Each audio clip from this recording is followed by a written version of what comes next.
كانت وزارة القصور الملكية والتشريفات والأوسمة أن صاحب الجلالة الملك محمد السادس نصره الله وأيده استقبل اليوم بالقصر الملكي بالدار البيضاء سعد الدين العثماني عن حزب العدالة والتنمية، وعينه جلالته رئيسا للحكومة وكلفه بتشكيل الحكومة الجديدة. وفيما يلي نص البلاغ،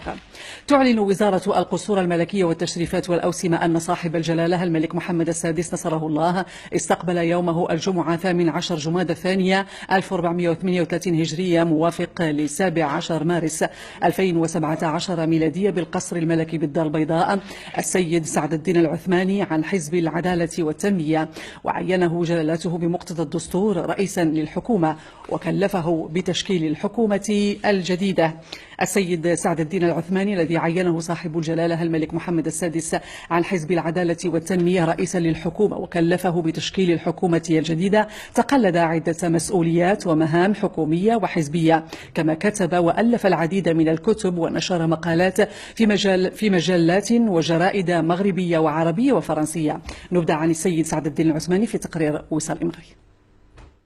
السيد سعد الدين العثماني الذي عينه صاحب الجلالة الملك محمد السادس اليوم رئيسا للحكومة وكلفه بتشكيل الحكومة الجديدة، ولد في 16 يناير 1956 بإنزكان. وحصل السيد العثماني خلال مسيرته العلمية والأكاديمية على العديد من الشهادات، منها دكتوراه في الطب العام سنة 86 900 وألف بكلية الطب والصيدلة بالدار البيضاء، والإجازة في الشريعة الإسلامية سنة 83 900 وألف بكلية الشريعة بأيت ملول، ودبلوم التخصص في الطب النفسي سنة 1994. تقلد السيد العثماني عددا من المسؤوليات، حيث عينه جلالة الملك محمد السادس في يناير 2012 وزيرا للشؤون الخارجية والتعاون.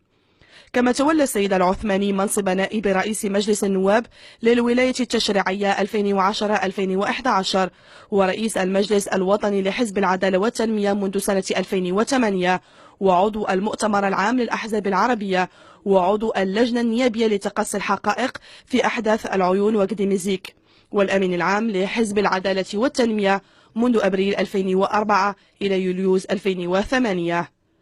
وتميزت مسيرة السيد العثماني بالعديد من الأنشطة العلمية والثقافية، فقد تولى مهام عضو المكتب التنفيذي لجمعية العلماء بدار الحديث الحسنية، وعضو مؤسس في الجمعية المغربية لتاريخ الطب، وعضو مؤسس بالجماعة الإسلامية، وعضو مكتبها الوطني، وعضو المكتب التنفيذي لحركة الإصلاح والتجديد، وعضو المكتب التنفيذي لحركة التوحيد والإصلاح، وعضو مكتب الحسن الثاني للأبحاث العلمية والطبية حول رمضان، والمدير المسؤول لمجلة الفرقان الثقافية الإسلامية.